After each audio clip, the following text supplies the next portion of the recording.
Hello friends, welcome back. I am so glad that you're here. Are we ready for the second block of our quilt along? Because I am. We're pretty much making the same exact thing. It's just different colors. So if this feels repetitive, we're just getting extra practice at this block. But I have to tell you about this little like breakdown that I just had because you'll laugh. It really is not that big of a deal, so don't like worry about me, like we're fine. So I was looking at the pattern and this block is called Glimmer. Now in my head I was like, we just did Glimmer. Did I call the first block the wrong thing? Because the first block in here is called Glow. And I kid you not, I was so frustrated with myself. It's kind of one of those days where I've made like 100 stupid little mistakes and now it's just like, why can't I just get it together? You know what I mean? And so this was kind of like the final straw. And I was like, did I call the last block Glimmer? Even though it's called Glow? I'm just going to have to apologize to everyone for being a space cadet. But this is Glimmer. This is the Glimmer block that we just did that I was confused on.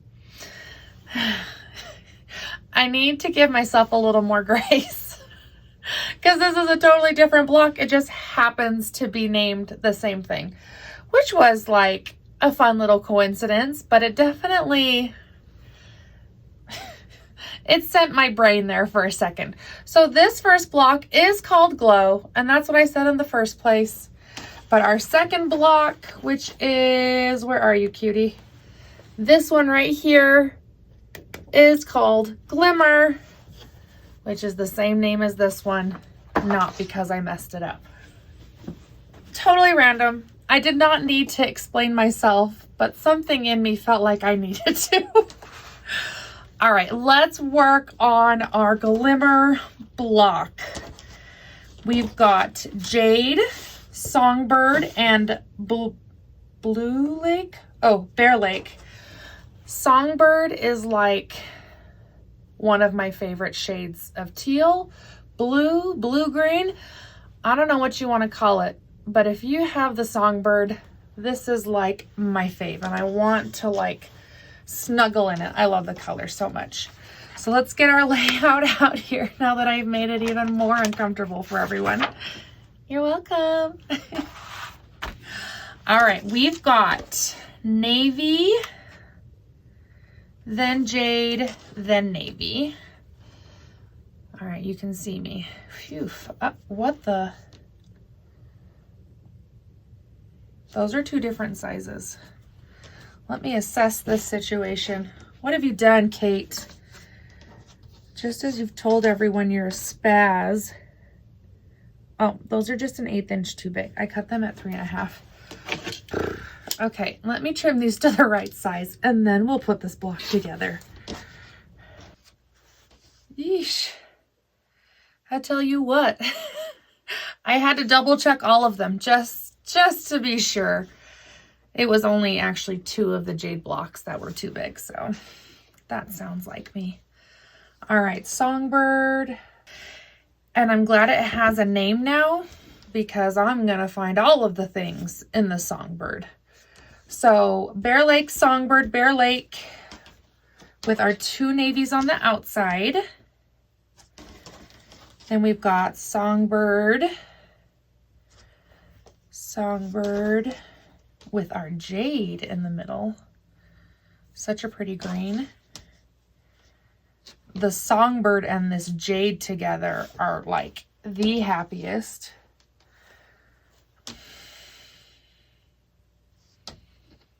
Okay, we're kind of skipping around here. Sorry, I thought I'd go in order, but my heart says no.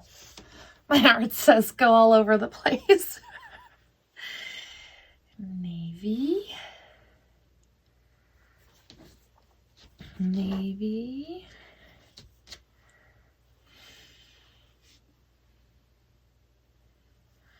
So remember, we will have 2 navies left over because those are the pieces that are going to go up here at the top that you can't see, and down here at the bottom, like floating here into oblivion. This is where our other navy will be. There are going to be quite a few similarities in between these blocks just because we're doing a lot of the same thing. So if this feels repetitive, I'm sorry. But I also think this might be good too if we go over it every time. A, because we'll get really good at it. But secondly, if someone pops in like the middle of this quilt along, then they're not like left in the dark, okay? So apologies for the repetitiveness, but I think it's good to go over it every time. So what we're going to do is we're going to sew each of these squares together into their rows, okay? So we will have 5 different rows at different lengths. And then when we iron, we're going to alternate our seams so that they're going opposite. So when we come to sew these rows together, we will be able to nest and get those corners to just tuck in so nicely. So let me get as far as getting all of these squares together in their rows, and then we will really go through ironing and I'll show you like for realsies. Okay, here we go. Well, how exciting. You get to see me from a new angle. This is my better side anyways. I'm just teasing. Okay, we're going to do ironing a little bit differently today, just in the context that I'm going to bring you to it instead. So here I've got my first row. And I'm just going to push all of these seams to the left. So I've got those ironed nice and flat. I like to starch every step of the way, to each their own, but I just think by the end, everything just lays so smoothly, it's worth it to me to spray all the way. So we're going to tuck that up at the side. I'm going to keep it upside down though, just so I can see which way we're going. So we've got our second row. And so we went to the left that way. So now we're going to go to the right. Now, this is the same both ways. Man, I'm really good with my left hand, especially with you guys watching, not to brag. So this is the same both ways, meaning that if we flipped it this way, it would give us the same exact pattern. So I could have put it this way and ironed the same direction, just to rotate it. So there is that, but sometimes I think that's a little more confusing. So hopefully that was a helpful tidbit, not a confusing tidbit, but I'm full of those confusing ones. Why stop now?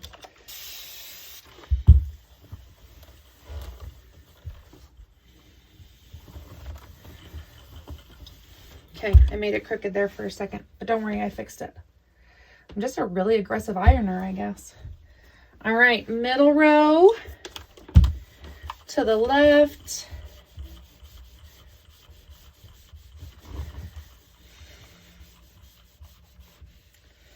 Everything's laying down nicely. Flip it over, give it a spray. And it looks like these little 2 squares down here are a little crooked, so I'm just going to stretch that as I iron just to straighten out that seam. I could just see it was curving that way a little. So while I had it wet with the starch, I thought I would fix it. Upside down, opposite direction. This is the wrong way. I just realized once I started. But it's definitely easier to do it this way than not struggle left-handed with you watching. Spray it. Straighten out those seams. I feel this with my strip piecing as well. Flip it so that the seams are going opposite. Whenever I get multiple layers like this together, they always want to like curve a certain way. So I think ironing and straightening while you iron is a big help and will help us when we're starting to put these rows together so they won't be all cattywampus. All right, upside down. Ta-da! Oh, ta-da! Let's move this over to the table and then we will talk about nesting. So see you in a sec. How magical. All right, now let's put these rows together. I know that everything in your body wants to line these rows up end to end, but resist the urge and line our rows up 1 square in. We really want that staggered diamond look, so make sure that you are setting these up in the middle of the strip instead of at the ends. So sandwiching, we've got our seams going opposite directions. You can see that dark blue is headed that way and our jade is headed this way. They really like latch. If you put right sides together and you kind of drag them, they'll stop, and you'll feel it where they sandwich and kind of lock in there. We want to make sure that we're taking our time to do that with every single intersection so that we can get those corners nice and crisp. So let's sew this row together. I'm going to start my stitch. I'm going to make sure that these seams are nested. Once I have passed this seam clump here, then I'll take a break and I'm going to adjust and make sure that my next seam is ready and then shoot through the end, okay?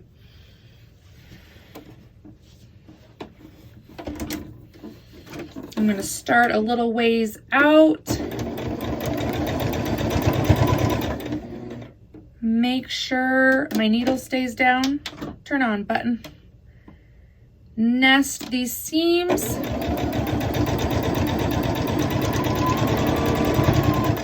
I'm over that one, so now we're going to bump over to the next one, making sure that those are sitting in there as good as I can get them.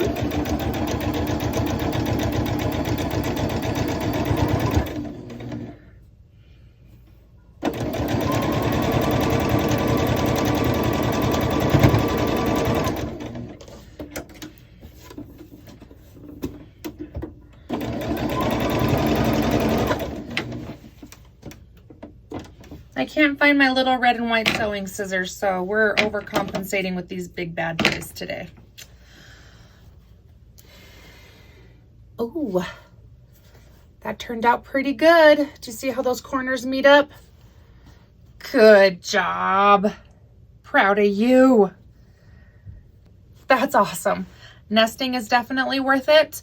I'm going to sew through the rest of the rows, making sure that my seams are opposite so that they will lock. And then from there, we'll catch up and trim this. We are going to get so good at these kinds of blocks. I'm really happy for us that we branched out. Okay, let me finish my rows. And there we have all of our rows sewn together. This one's really cute. I would not have put this blue with these kind of greeny colors, but I think it's awesome. All right, now let's fold this bad boy in half so that we can attach those last 2 squares. I'm going to fold right sides together in the block. And then we're going to fold wrong sides together in these squares, but it's a solid, so it doesn't really matter. Now that I've got this one going this way, I'm going to just nestle it right there in that seam that we made. And that way I know that we are perfectly centered. We want these right in the middle of the block. And this is just an easy way to guarantee that without, hoping that you're eyeballing it worked out. They just sit in there so nicely. So we are going to sew these last squares on and then we get to trim this block. My ruler always knows just when to get here. It loves me. All right, I've got my 12.5-inch ruler. There are a lot of weird things happening in this video.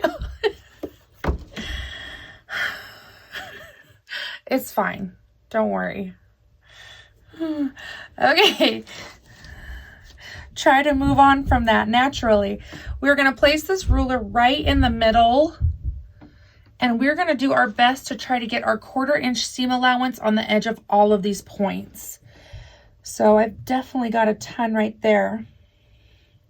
For those of you that do not have a 12.5-inch ruler, I definitely need to try this so that we can figure out a good way for you to trim that's a little bit easier. I had a comment already that without the 12.5-inch ruler, it was a little tough. So I think my goal for the next one is I'm going to practice without the square ruler. So hopefully next time we can talk about cutting tips to still get our 12.5-inch square. All right, I'm feeling pretty good. Some of these are gonna miss, but that's okay. Sometimes we lose corners. That feels pretty good. So now we're gonna hold that as best we can, and we are gonna trim. Crazy.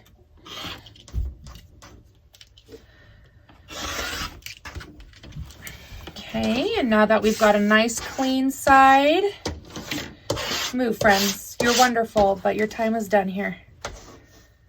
And now that we've got nice clean edges, I'm gonna line that right up with the edge of my ruler. And it should just line up exactly where we had it. And then trim the rest. Yay! Block number 2. This one is Glimmer, not to be confused with the other Glimmer that we made. Again, I would not have put that color in there, but I really like it. This quilt top is all branch out for me, I feel like. These ones do not belong together as neighbors in the quilt. They're like literally opposites of each other. Do you see that? But it's kind of cool to see them side by side like this, because even though they're the same exact block, what a difference each one gives. And I'm actually doing a totally different fabric set for my other socials. And I just think, look at the variation we have here. So I'm kind of curious how this one's going to turn out. A little worried about it. Might be a little too scrappy, if that's a thing. But anyways, we're just going to keep plugging along. But I just think it is really cool to see each of these, even though they're all exactly the same. The fabric makes that big of a difference. So, all right. I know you can probably see mystery stitches back there. And I do have a few more blocks. But by the time this goes up, this video posts, I am pretty positive I'm going to have a whole slew more. So I am just going to wait because so many of you have emailed me tracking information. I'm just going to wait for all of those to arrive, and then we will make a video at the end of the week. I know that I said I wasn't going to do that, but I say one thing and then do another. It's great. My husband loves it too. So that is going to be all for tonight, friends. I'm so glad that we were able to make this one together. Again, I will practice trimming these blocks without the 12-inch ruler for those of us that don't have one, which is a-okay. We'll figure it out. Secondly, Lori Holt fabric is still on sale. I thought I was just going to do mystery stitch fabric and then the new ones, but literally anything Lori Holt in the shop right now is on sale. So all of the Lori Holt is on sale. And if you are interested in a quilt kit, they are $8 off right now. So I have three quilt kits available. Phew. Okay. See you soon, friends. Bye.